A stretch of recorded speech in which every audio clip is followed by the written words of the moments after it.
Every town has its rules, not the written ones, not the bylaws and the ordinances and the codes of conduct posted on laminated paper in the windows of public buildings. The other rules. The ones nobody writes down because writing them down would require acknowledging them, and acknowledging them would require explaining them, and explaining them would require someone to answer the question that nobody in the town has ever asked out loud. Why? In the town where Marcus grew up, the rule was simple. At 9 o'clock every evening, whatever you were doing, you went inside. You closed your door. You did not look out of your windows until morning. You did not open your door for any reason, regardless of what you heard outside. You stayed inside, and you stayed quiet, and you waited for morning, the way people wait for a storm to pass. Not with fear, exactly, because fear implies uncertainty. And this was not uncertain. This was known. This was simply how evenings worked. Marcus had followed the rule his entire life without thinking about it, the way you follow the rules of grammar without thinking about them. Not as a constraint, as a shape. The shape of how evenings were structured, as natural and as unremarkable as the fact that darkness followed daylight and morning followed darkness. He was 31 years old before he asked why. Not to anyone in particular, to himself on a Tuesday evening, standing at his front door at 8:53 with the specific quality of attention that sometimes arrives without invitation and refuses to leave. The attention that looks at the familiar and sees it as if for the first time and finds it strange. He stood at his door and thought, why do I go inside at 9? What happens at 9? What is the rule for? He asked his mother that evening. She looked at him in a way he had not seen her look at him before.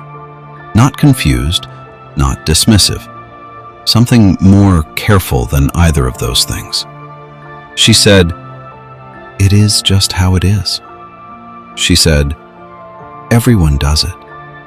She said, "You do not need a reason for things that have always been true." She did not answer the question. He noticed that she had not answered the question. He noticed that she seemed, in a way she was working to keep invisible, relieved when he dropped it. He asked his neighbor the following day, an old man who had lived on the street for 40 years, who knew everything about the town's history and who shared it freely on any other topic. The old man's response was the same in its content and different in its delivery. He did not say, "It is just how it is." He said, "Some questions are not the kind that make things better when you answer them." He said it in the tone of a warning. He said it looking at Marcus in a way that suggested the warning was not abstract. Then he went inside. It was not yet 9. It was early afternoon. He went inside anyway, and Marcus heard the lock turn. The first night Marcus stayed outside past 9, he told himself he was doing it as an experiment. A rational adult testing an irrational community behavior to confirm what he already suspected. That the rule was a relic, a holdover from some historical anxiety that had long since lost its original meaning, kept alive by the inertia of habit and the human tendency to follow the behavior of the people around them without auditing the reasons. He stood on his front path at 9:01. The street was empty. Every door was closed. Every curtain was drawn. The silence was the silence of a street full of people who were all doing the same thing simultaneously. Present, awake, contained. He stood in it and felt the particular satisfaction of someone proving a point. At 9:04, he heard the first sound. Not a dramatic sound, not the sound that horror has trained you to expect at moments like this. Not a scream, not a crash, not the sudden violent noise of something making itself known. A quiet sound. A slow sound. The sound of something moving on the road at the far end of the street, at the boundary where the streetlights ended and the dark began, with the unhurried quality of something that was not trying to be unheard. He told himself it was an animal, a fox, a dog, the ordinary fauna of an ordinary suburban street at night. It was not shaped like an animal. He could not see it clearly. The boundary between the light and the dark at the end of the street was doing something that boundaries between light and dark do not normally do. It was moving, advancing, slowly at the pace of something that is in no hurry because hurrying has never been necessary. The dark end of the street becoming longer as whatever was at its edge moved forward through the light, and the light did not illuminate it the way light illuminates things. The light stopped at it, the way light stops at a wall, as if it was not a thing inside the darkness, but a thing made of it. A density of dark that was moving through the lit street and taking the lit street with it. Marcus went inside. He locked the door. He drew the curtains. He sat in his kitchen with every light on and listened to the sound of something moving slowly past his house at 9:07 on a Tuesday evening, and understood, with the specific totality of an understanding that does not require deliberation because it arrives already complete, why the rule existed. Not what was outside. He could not have told you what was outside. He had seen it for less than 10 seconds at a distance, and through the specific compression of terror that makes the details of a thing less clear, the more important it becomes to remember them accurately. But why the rule existed? Why nobody asked?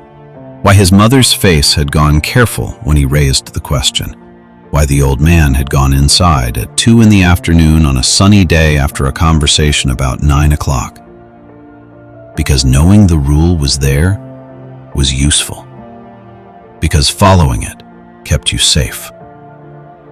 But knowing what the rule was for, knowing what moved at the end of the street after 9, what advanced through the light and took the light with it, what passed your door in the quiet of a Tuesday evening, knowing that did not make the rule easier to follow. It made the nights impossible to survive.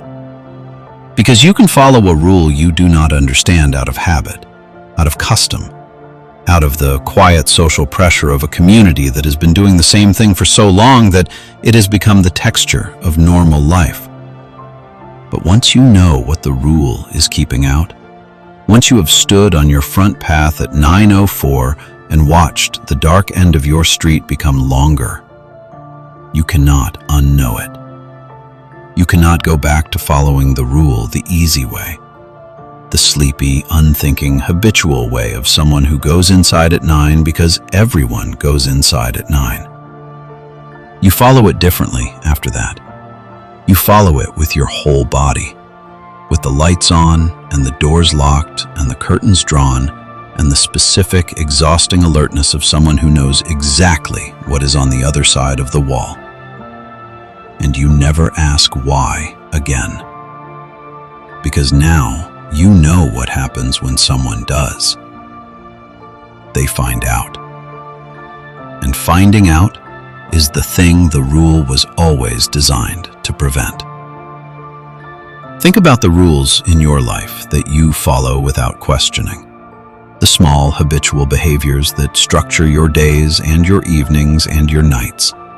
The things you do because you have always done them, because everyone around you does them, because it has simply never occurred to you to do otherwise. Ask yourself which of them have answers, and which of them are better left exactly as they are, unquestioned, unexamined, safe. Because some rules do not exist to control you. Some rules exist to protect you from the thing that is already counting on your curiosity, already waiting at the end of the street, already moving when you open the door.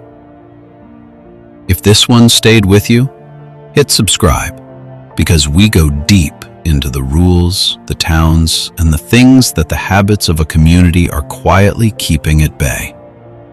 Drop a comment and tell us which story you want us to cover next. Until then, go inside at 9. Whatever you hear, do not look out.